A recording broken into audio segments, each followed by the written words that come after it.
In this video, we're going to find the equation of a line in y equals mx plus b form, given the slope and the y-intercept.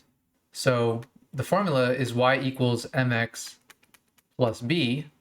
So in this case, all we need to do is plug in m right here and plug in b right here.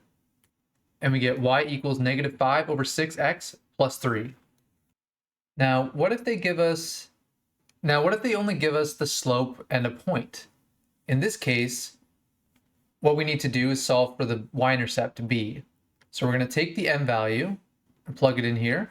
We're going to take the x value and plug it in here.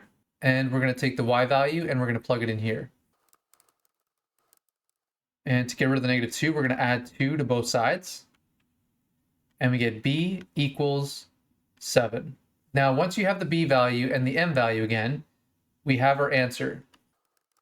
And we get y equals negative 2x plus 7. That's it for this video. For homework, go ahead and try those two questions there in blue.